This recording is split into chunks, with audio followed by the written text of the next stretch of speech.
working and they kind of notice it now, think about what it'll be in like the next 3 years. It's like, all right, is this something that I do on a daily?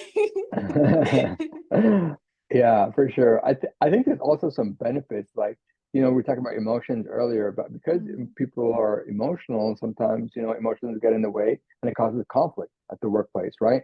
So, hey, you have two coworkers that can't get along with each other. Well, now the project is stalled and there's problems, because two people are going at it and having issues.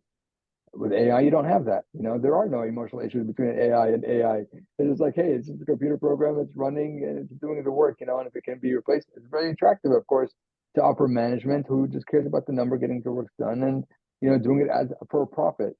So that's why, what does the future look like? I don't know, but it's whatever we make of it. And, mhm. hopefully the people that are, sitting at the helm and who have the power to create these decisions. And it's not just in our country, in the US, but also worldwide, because we're competing in AI against other countries as well. And who knows if they have the same values as us. And if they don't, well, maybe they'll make a different turn and it'll cause some areas of concern. Let's just say that. Mhm. It's a whole lot to look into it. I strongly suggest like people that are getting into it, they've been saying the top skill. I think this is like a broken record at this point. The top skill to learn is artificial intelligence. And mainly it's just you really want to be on the other side of it, as in just creating or, troubleshooting it. Like there will be times where one thing that we really value is people who can resolve a problem. Like there will be a problem with AI. Can you resolve it? Like we have normal problems. Like one thing I think about often is like I've been thinking about this more as security. We're just putting products out there. We're putting data into it. But what happens when, say somebody enters in some very personal information and it spits out on someone else's computer as they, query some information? What do we do then? What do we do Yeah, then? And it's security has always been an afterthought, but it's always one of the most important things because, it's either pay for it then or pay for it big time later. oh And yeah, so, for sure. Yeah, and it's funny that you mentioned security, because this is, I think, a very important. And I think that over the last few years, that more and more companies are investing in security, because you know what, when they haven't been, they've had to pay very, very heavy fines. hmm Think about, like, a big time breaches, like the ones from AT&T, one from Dark Target, one from other companies as well, that have been had major breaches, and tens of thousands of people is out there on the dark web, and they got fined, by the SEC, by the different branches, and of course, not to mention the loss of customers who are upset because their data was breached, and it's out there on the dark web, but social security numbers are out there, full hmm information can be sold, all sorts of fraud. So that in itself, I think that more companies are willing to invest in security, whether buying gear, appliances, or whether and to invest in IT personnel who are knowledgeable in these areas. So hey, y'all been hearing it. It's been out there. It's Yeah, been out there. So I'm really interested to see how things turn out, especially with like the AI deep fakes and things like that. It's like a lot of it is preparing people for it, like maybe more trainings to understand of like, hey, what was it? I think there was a deep fake where someone was, calling a company as an executive trying to get the financial stuff and they ended up doing it because the person thought it was real. So it'll be more security intensive training to get for people to sure. see the differences between the real and the fake because I would say it's not entirely perfect yet. Um, Older people, I have been seeing my grandma, for example, play with these AI photos like crazy. She'll post them on Facebook, makes her look like, 20, 30 years younger. And she's having fun with it. But at the same time, that information is still being used for other things. Sometimes we don't ever know where it's going. They could put Yeah, in the disclaimer, they can put in the terms and conditions. Nobody reads those. Nobody reads those. And that's true. so it'll be it'll be a very interesting future and I'm really excited for it. Like we're living in those times, but the progression of it, you got to see the tech boom and all the stuff, right? Mhm. We're getting to see like I guess the interconnectedness with just the whole thing with social media being just so available, and then the whole like our tech bubble is the AI stuff when you think about it. Like that's us in my generation. We're getting to see what compares from like a computer mind versus human mind. How can we make those things the same? That is what we're seeing. And I'm very interested to see how they handle it. Like we talk about robots taking over, it's already in the process. Yes, yes, they're already here, and the thing is that we only see what the companies want us to see, but we Mhm. don't know what's in their lab and what has already been created, and just they can't release it yet, or it still needs to be refined. But there's some big stuff, and every single time that a new AI model comes out, it's like infinitely so much better. So just imagine, the robots that can do stuff, all these different things. And then yeah, it's kind of also scary, because if a robot can be programmed, maybe at the time that you buy a robot, you know, uh, it's good and friendly, but then somebody programs it, it's just like, hey, can I kill you? Can it be programmed to kill me? I'm like, I don't want to buy something that can be programmed later to kill me. I'm like, oh no, what did I buy? Right? I'm like, everything could be changed. Everything really can be changed. Like, I Yeah. will say I have been getting more, I guess, old school is like, I don't need a bunch of smart appliances. Yes. Yes. I Oh my don't. gosh. Like, do you own a smart lock? Like, you're moving houses, are you gonna buy? You're gonna go move to a new place? Are you gonna put a smart lock on your old house or your new house? Or what are you gonna do? I have been thinking about it. I really have. I was just like, I see them at the stores, and I'm like, depending on how I rent this, I'm gonna go ahead and put one on the door. But it's just like still allow the tenants to have some privacy. But at the end of the day, still something I gotta check on. So I have been going back and forth on it. I really Yeah. have. I buy smart locks for my properties that I own that I rent out, but I do not put them on my own property. So for my own property, I'm like, hey, you know what? Lock and key still works. But if somebody wants to break in, they're gonna have to get like a little pick, and like get in there and do all that stuff. It's gonna take time. By then, I cut them on the camera, or whatever. But with the pins and the numbers, hey, you know what? It's all Wi-Fi connected, connected to the Yes. internet. Can be broken into, can get hacked. Somebody gives that the wrong pin, somebody shares a pin that they can Hmm. get access to. Big problem. So that's why. And of course, there's security measures, but if it's online, it can be hacked. But if it's Hmm. not, just like you said, old school, well, that's at least you're safe from that on that front. Yeah, I was just like, what is it? The smart fridges and toasters and all of that. I was just like, after working and networking for a bit, it's like I don't really I don't need my toaster to be online. I do not. It's like, what if it tells everybody what you're eating? Like, hey, Shaw's eating like a pancake and chocolate chips, and Right. it's like a 6 stacks. Everyone's like, oh my gosh, that girl could eat. It's like this is another thing out of my business. Like let's keep it there. It's like all the stuff that you put online literally tracks your location and you sign up for it when you get it. Like you kind of just sign up for it. I was like, some simple smart devices are also simply able to be hacked as well. I really want to go to like a tech like expo, like where they're just showing new technologies and stuff like that. I have to find one. I know they have some out here in Atlanta sometimes. So that's on my list to go to that and just see what everybody has and what they've been doing. Yeah, what's that big security one that's usually out of New York? I forgot what it's called. It's world Mm, famous. It's really famous. I don't Um, know. I'm gonna have to look Yeah, it up. but a lot of hackers go there. A lot of white hackers go there as well. And if you find it, you'll know what it's called. It's like the most famous one. But anyways, Yeah, I'm just checking something. Oh, I'm just looking it up because I'm like seeing a cybersecurity and cloud expo in San Francisco. There's like a GRC summit, cyber risk and audits.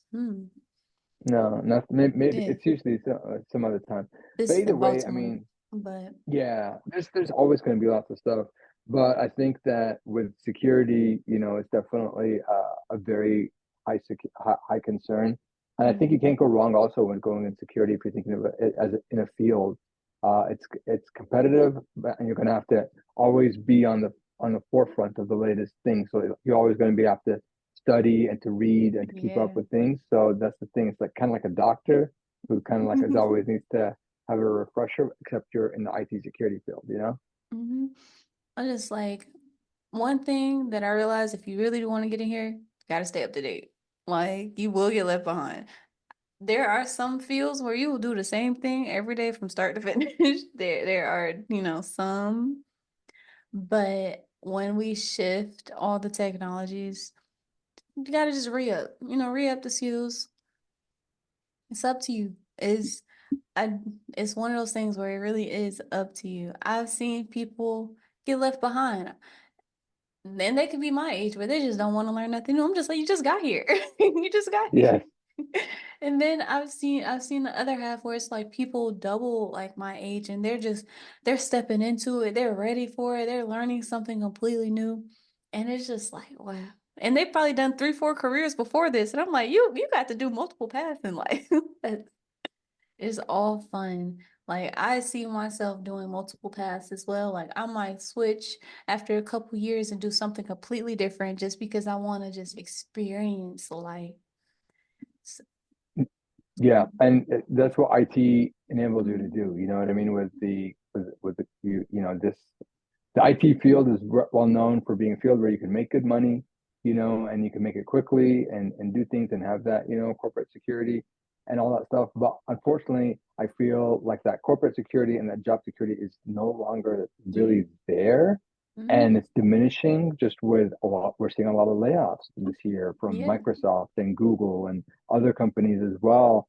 Who, and basically what I'm finding in our field in IT is that like, hey, if a company needed 5 open positions on a team, well, now they're diminishing to just 2 open positions, and those Hmm. 2 open positions are using AI in the field, and they're making it up, to having the full 5. So Hmm. that shows you that people are still needed, but the ones that are necessary, the ones who have some AI skills, who are using AI in their job, and who aren't afraid of changing and are able to embrace new technology. Say like with the job security, the confidence in the job market has been pretty low. We'll say that it's not something to, diminish. So one thing that I've been noticing at least is with the job security aspect is gonna come in the different areas that you look at, where you kind of see which parts are being laid off more, which parts are not. And honestly, if you're looking at major tech companies, because sometimes the government jobs, like we could talk about the government jobs, like they will be there. They need y'all. They realize like, hey, all these people that have went to the government jobs do pay differently. Yes. They do. They to acknowledge that. Because I was like, my mentor, he works at a sheriff's office. I interned with him when he was at like my local sheriff's office, and he goes and he learns stuff, and he's like, he's great. Like he's working on like drones and stuff right now for like local government and all of that, and it's like you can see the areas of where, all right, we're gonna need this. Like, hey, whatever happens, it'll be there, but when Peter talked about like, hey, they're taking from 5 to 2, quantity is lessening up, but it's increasing in other areas. Yeah. Like that's one thing that we don't want people to forget. It's like, hey, they might take this away, but they're bringing something else to the table. So it all depends on where you're gonna flow with it. That's why I say it's still very dynamic in the industry. That just do some of your research, figure out what you're interested in. I really need to find this chart. There's a chart that kind of shows like on your personality, like if you're more introverted or extroverted, like what kind of best fits you. And Yes. since I'm in networking, it's like a people focused and tech focused situation. I get to do both. So there's like if you're looking into like hyper independence in your role, programming, like just straight like programming, that might be best fit. That might be best fit. Where you're just internally working on something and you just want to, sit at your desk or do what you got to do, showcase it out when it needs to be showcased, troubleshoot it or whatever. Beneficial. You get that independence. You also get to see different aspects of it because you can take those fundamental skills and apply them to AI, apply them to security, apply them to something else. So, Mhm. hey, these things, very dynamic. Learn fundamentals. Like, learn the Yes. fundamentals. Yeah, it's true. And the thing is that I, I think what the people don't realize is just how um like so much is changing in the field. And so one of the things that I'm seeing also in terms of programming is that there's definitely the need for coders is a lot less. And that before, a few years ago, 5 years ago, I would say, you'd ask anybody, hey, what section of IT would you recommend? Always coding, always. It would always be. And even it was so prevalent that you would also like people were saying, oh, you need to teach your kids how to code because it's going to be a very valuable skill in the future. Well, now with AI, that's not no longer the case, because AI is extreme. One of the areas where it excels is in writing Yes. code, and it can basically trouble the code, it can debug the code very well, and it can write the code from scratch.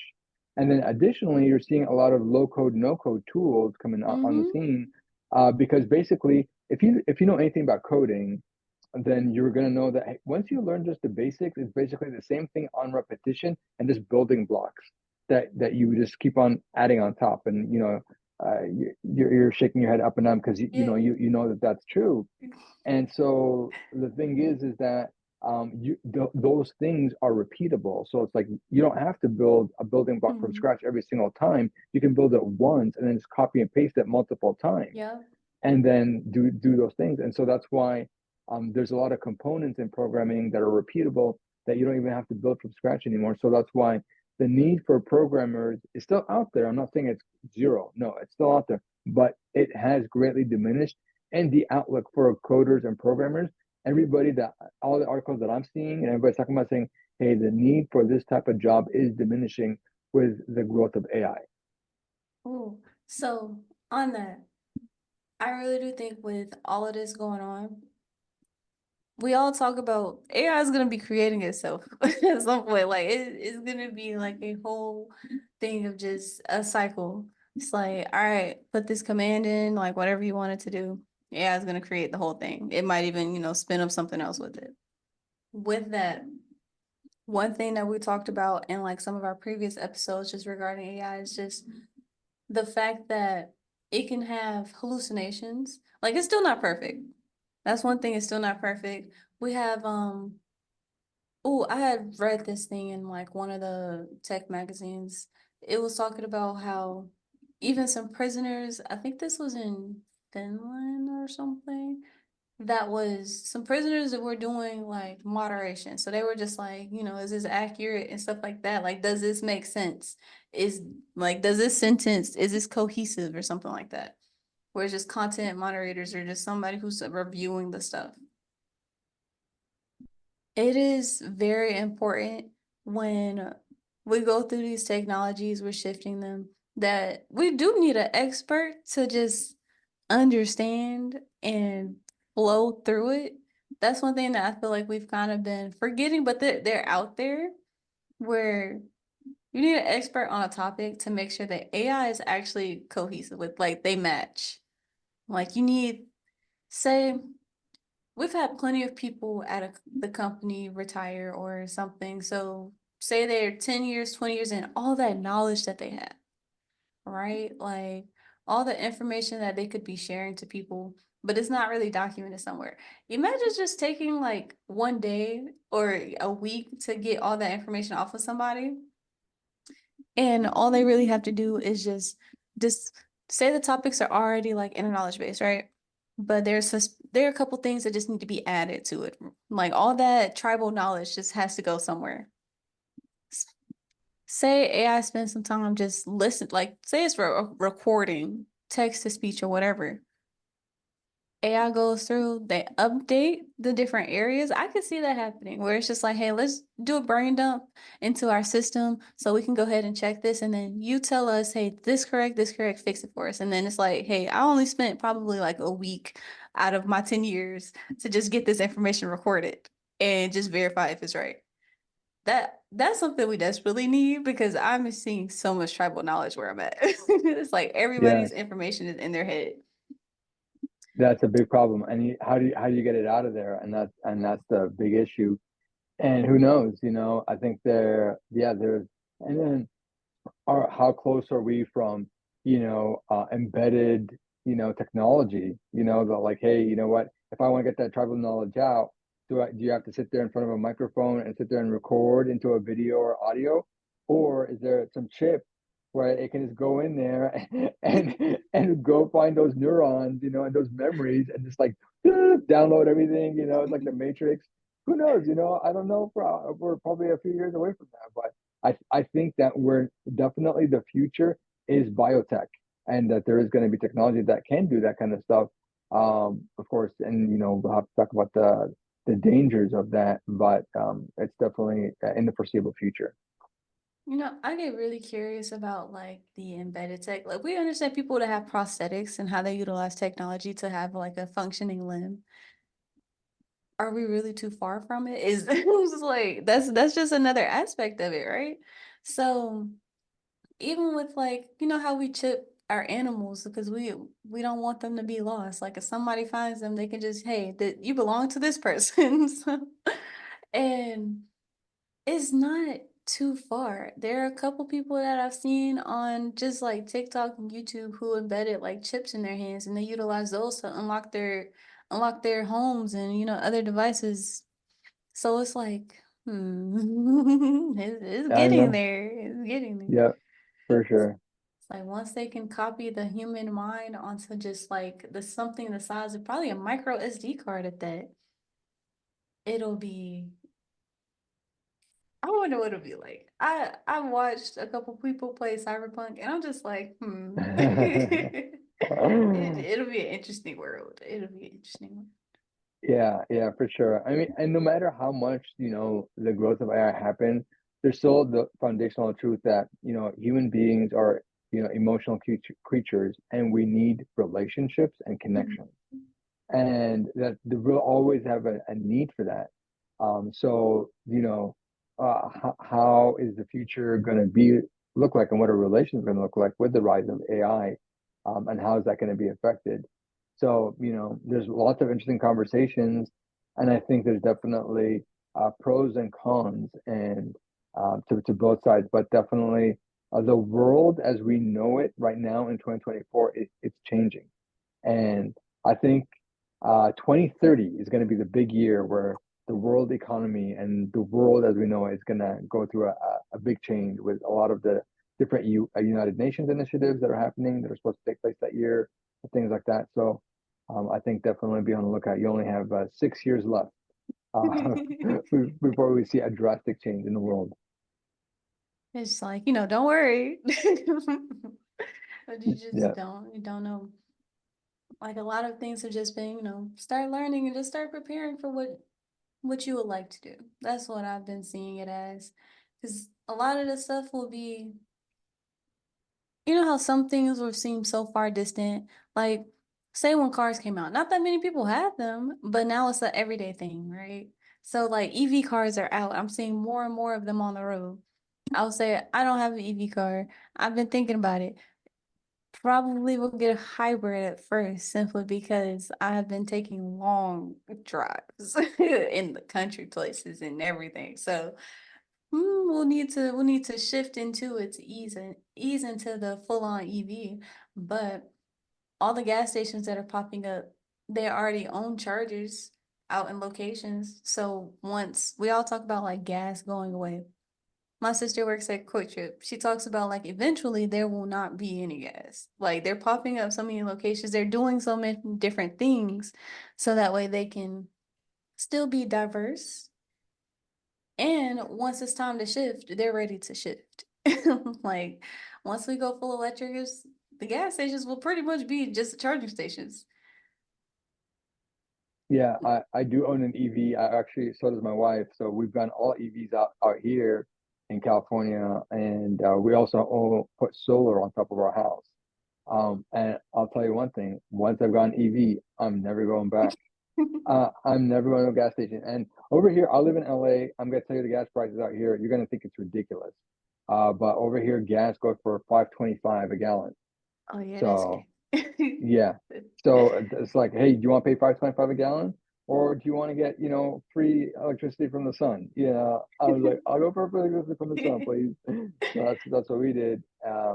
And yeah, it's been a blessing. And it's just like the same as charging your phone. Imagine you charge your phone at night, whatever, you come home after a couple of days, maybe depending on how much miles you drive. You just charge it up. You just plug it in. Hey, in the morning, it's done. You're good to go. It's really, really convenient. And I haven't gone to a gas station in about 2 years, and it's been an amazing experience. Mhm.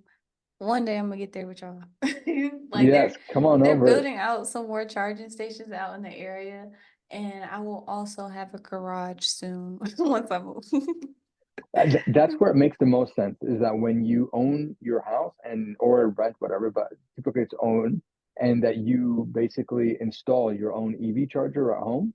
You could do it also DC where you just plug in the wall, but it's very slow. So you do need to, it's not expensive. Like we have Teslas and we got the Tesla charger, and the Tesla charger itself was $400. So it's not that expensive. I think to install it, I paid an extra $700. So everything was 1,100 installed to have my own Tesla charger, and I have two actually chargers over here, and it's been amazing. I'll definitely, I highly recommend it. And because it's a Tesla, you have the Tesla charging station network is like the best one out there because there's so many uh, Tesla supercharging stations that charge very fast. So we go, for example, in summer we go to Las Vegas for one of our summer vacations, and it's about a 4 hour drive, and we'll make one stop along the way.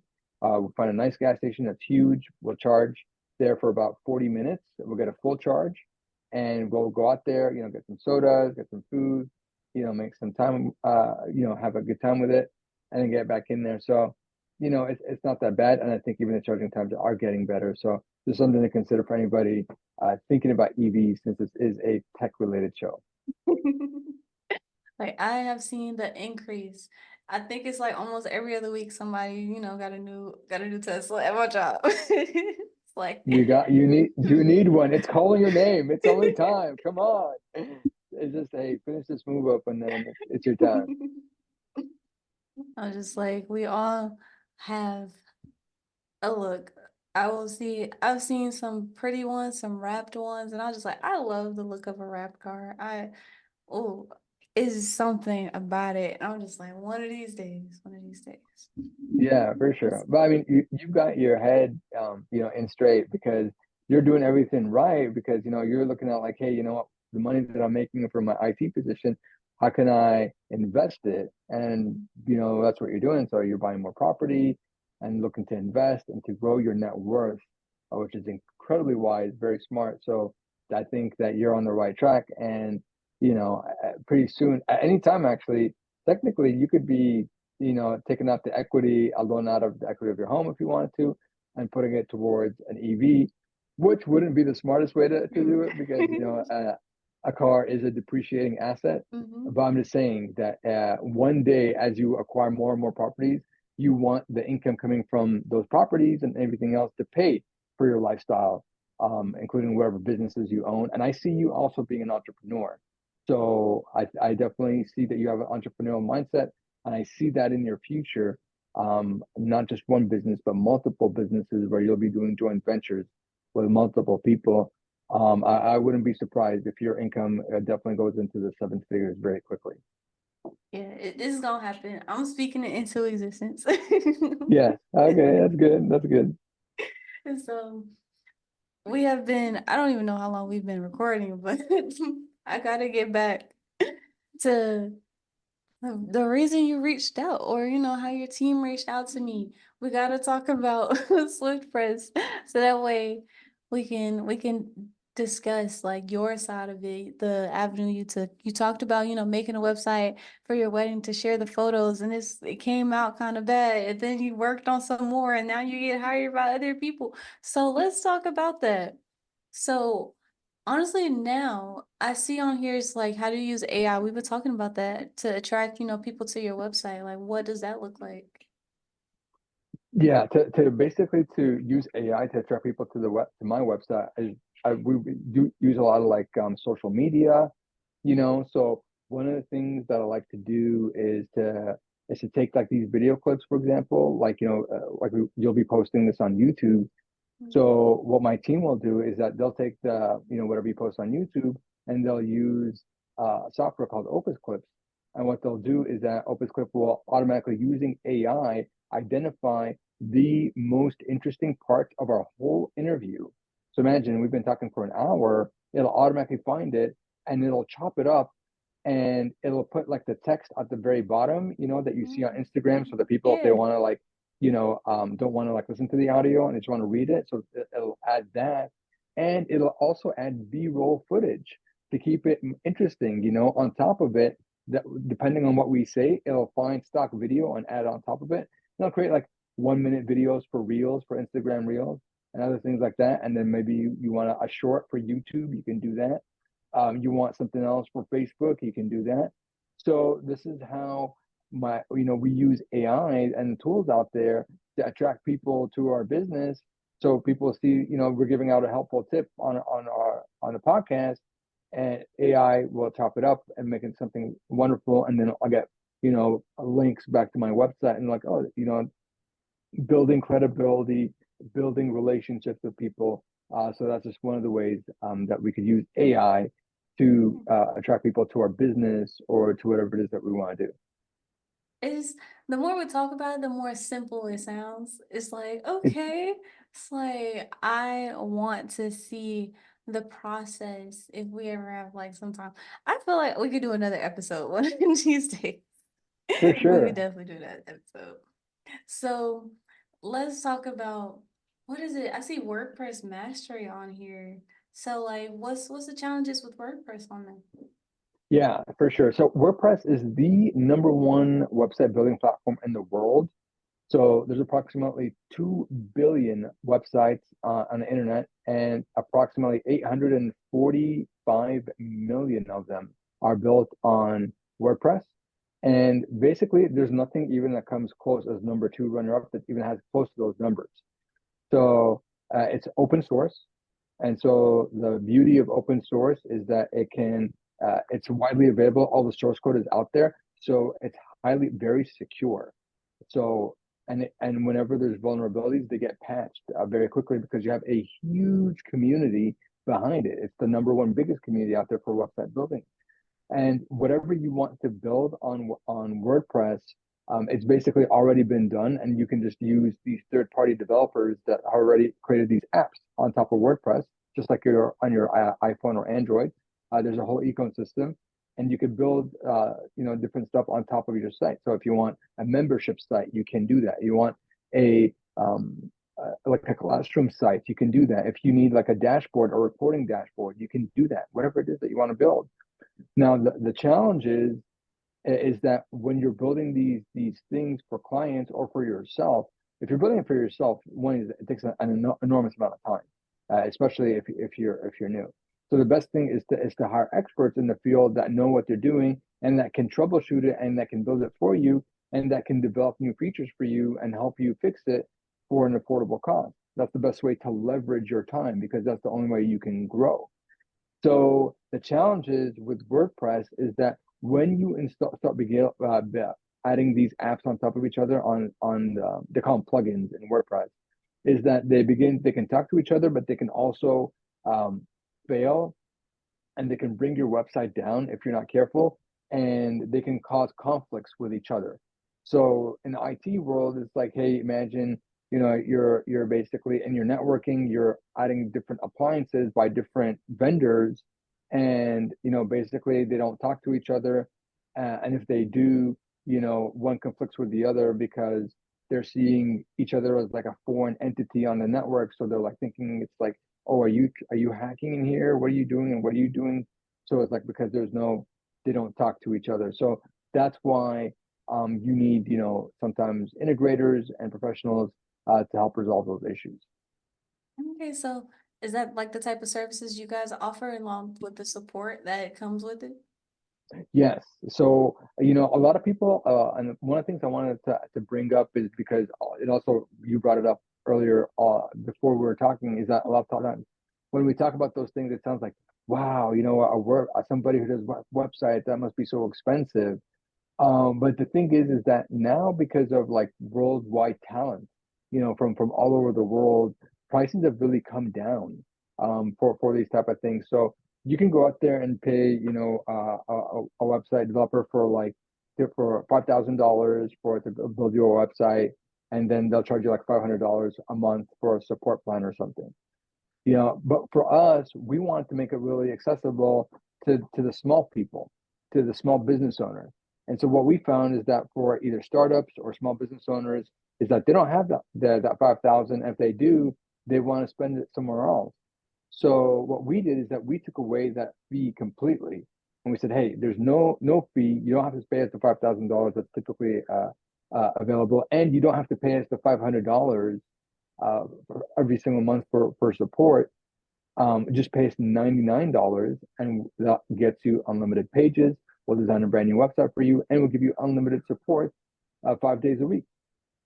And when people see that, they're like, "Oh my gosh! Like that's like, how can we say no to that?" Because as long as you make more than $99 a month, it makes sense. That you only need to make more than $99 a month for you to pay for that. So that's what we've been doing, and it's definitely very, very affordable, and it's really helpful for people to leverage your time, and for also professionals who are looking to, like, have their online resume. And we talked about earlier what the importance of being able to write your own story about who you are. So that's why I recommend for everybody should own their own domain name.com or whatever is available. So I own mine, first name, last name, peterarias.com. It's mine. I have my resume on there. I have all the information about me on there, and it ranks. When you type in my name, I'm one of the first few results because I've been around for a while.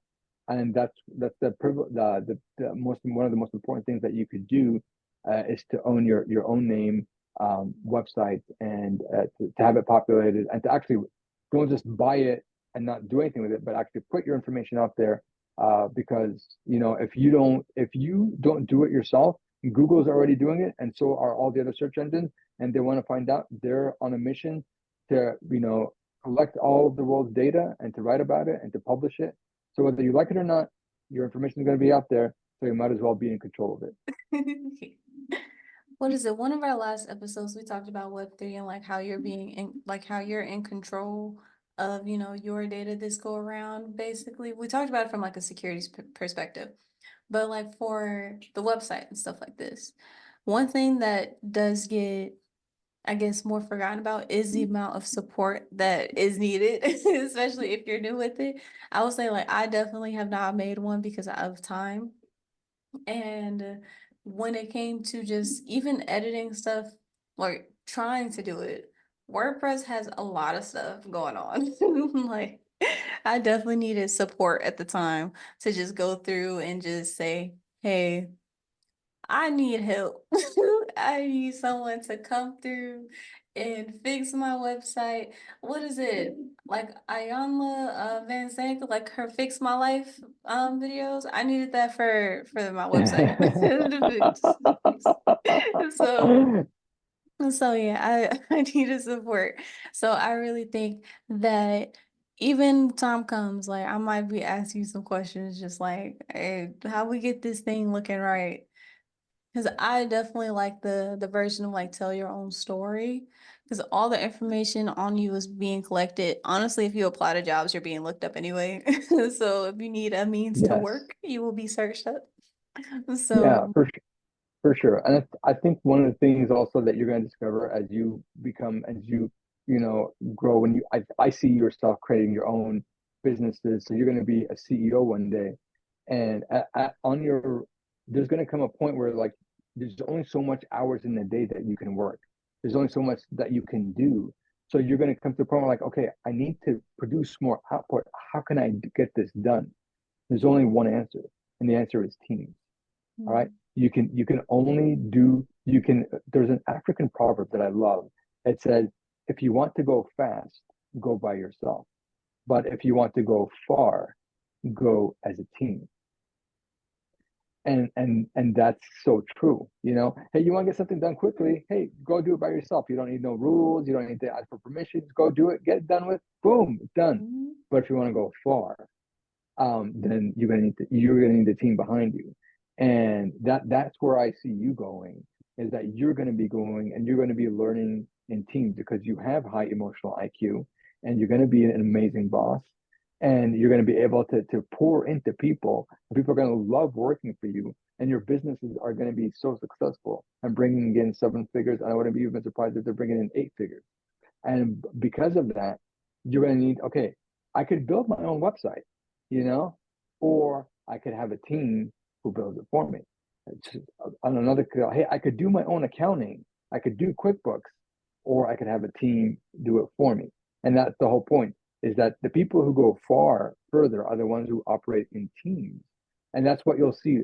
Whoever it is that is your favorite people that you look up to, you think about, like, anybody that has done just like worldly success, let's just say just success at the world level, whether it be like Jeff Bezos with Amazon, Oprah and the Oprah network that she's built, Steve Harvey, any of these entrepreneurs and what they've built, you'll never see them operating by themselves. They always operate in teams, always. And that's why it's important to think about, hey, you might be able to do something by yourself. I might be able to fix the toilet getting plugged up. You know what I mean? But I'd much rather not get dirty and not mess up with my time and just call the plumber and pay for it. I'm just like, that's one thing where hiring the expert already has been on my mind too.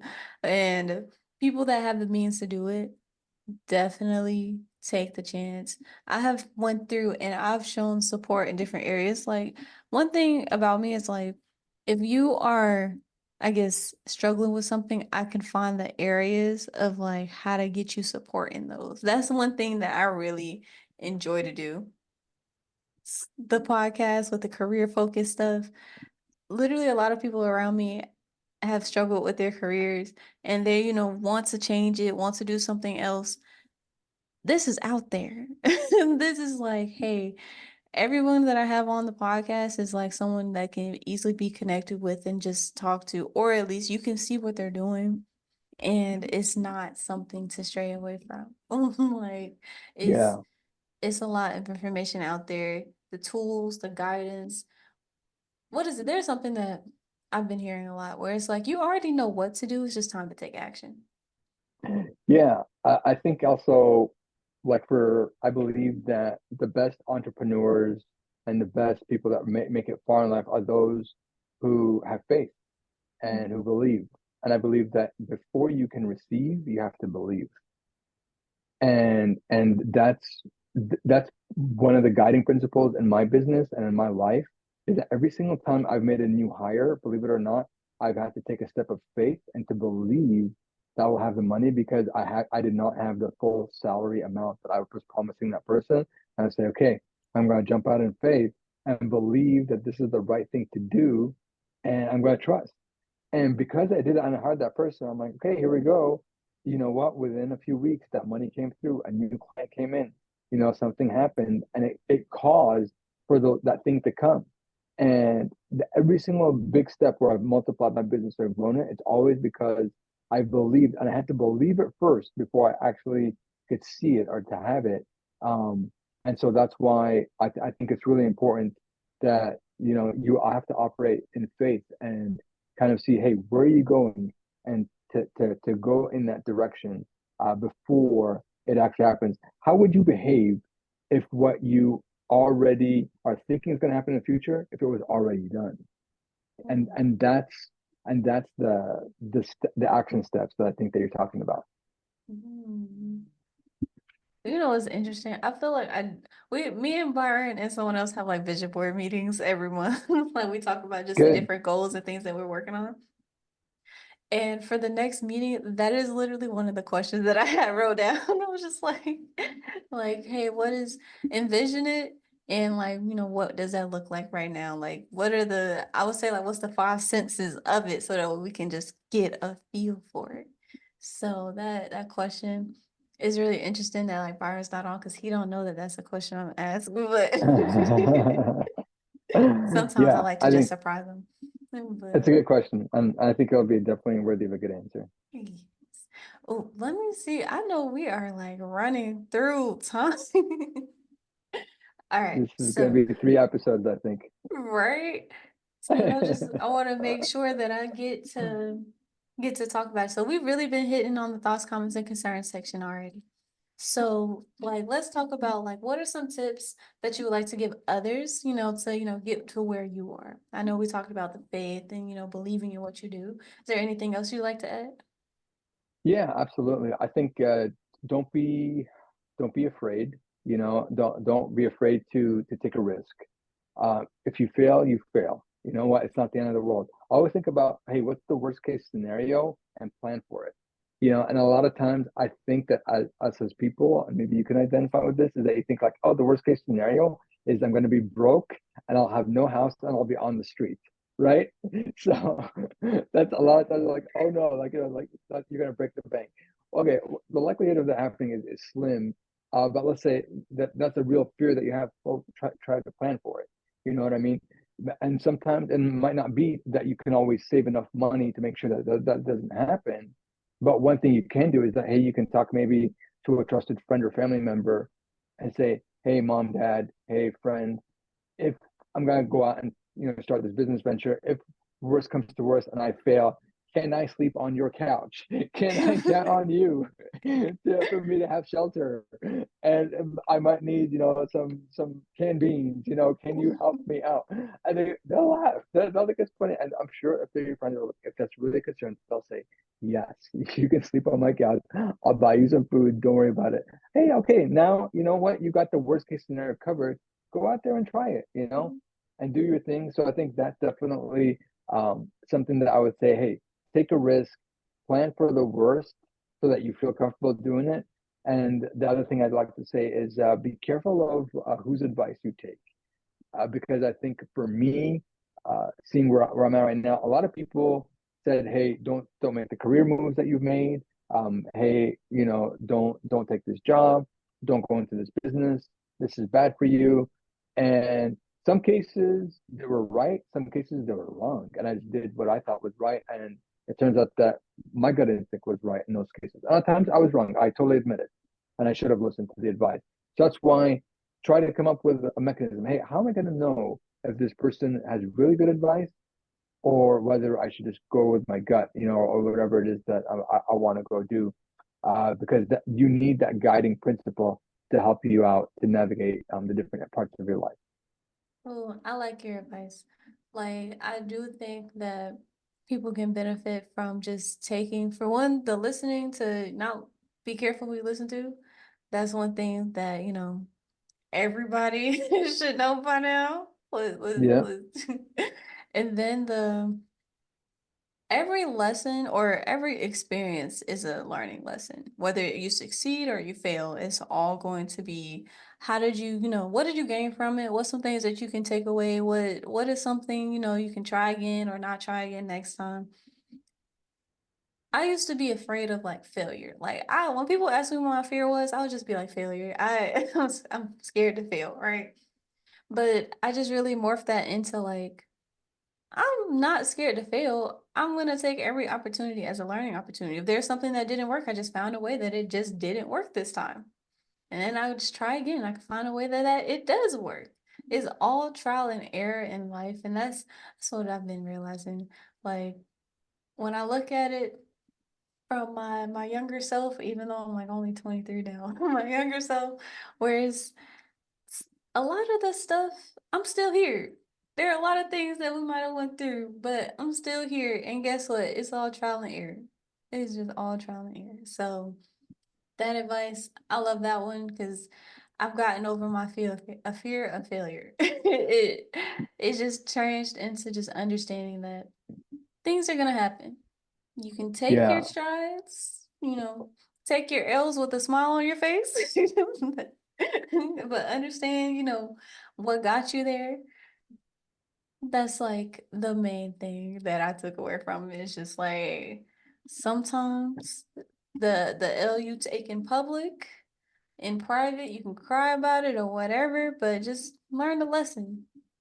All the L's are lessons. That's all they are. Yes. For sure. And the fear of failure, I think it's popular, but there's different facets to it. So it's like why you just take a look at it really like why is somebody afraid of failure? And there's different reasons. So I'm not saying that this is necessarily the reason, but I'm just exploring some of them. But some people are afraid of failure because they care about what other people think. And they're just like, oh, I don't want other people to think I'm a failure. I want to have a good image. People care about having a good reputation, so they don't want to, when they fail, they don't want to think like, oh, you know what, this person, they don't have a good reputation or whatever. So a lot of reasons behind the fear of failure, it's like that's the macro reason. Mhm. I don't want to be a failure, but then there's these micro reasons that really like it's like you need to go to a therapy session, and like somebody needs Yeah. to like break it down, like what is behind this fear of failure.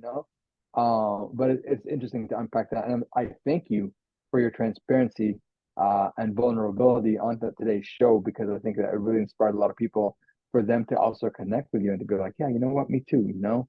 Um, for me, I used to have that, but I've already failed so many times. I've had multiple businesses that failed that I literally caused to fail, and that caused me tens of thousands of dollars to go into debt. I did that twice. I had two companies that failed, and then now I own multiple companies that succeeded. I learned from them, right? And because of those failures, I don't really think about failure anymore. I'm just like, what's the worst that's going to happen? And I'm able to learn from it. So, but earlier on, I would have had the same answer as you for sure. I don't want to fail, and I had my own reasons as well. Yeah, I was like, what is it? What's the thing you got to do? They say ask yourself why about 5 times to get Yes, down to the root of a problem. yes, I heard that too. Good advice. So let's go ahead and wrap it up. I love the advice. I love the talk today. I would say like the the talk was great. Me too. That hurts. Okay, so all right, what is a motivating and insightful quote? You've been dropping gems throughout this, by the way. But what's a motivating and Thank you. insightful quote that you would like to give to those listening? Yeah, I think there's one that I like that says it's never too late to be what you might have been. Hmm. So yeah, it's definitely I think it's I forgot the name, but I'm sure you'll Google it and find out who said it. But I really like that because no matter where life takes you, and no matter how many mistakes you make or the failures that you might have in your life, uh, there's always your destiny, and it's never too late to pursue your destiny and to come into your full destiny and to achieve it and to receive it. And I hope that that's something that everybody pursues on today's who's ever listening to today's episode. Oh, I love that one. I love that one. I have an advice for life like note that I keep on my phone, and every time I hear something, it's just like, oh, I gotta remember that. I put that in here. So yeah, thank you guys for tuning in, and thank you, Peter, for coming on to the show. But tune in next week to gain knowledge, wisdom, and understanding to be insightful in technology. There we go.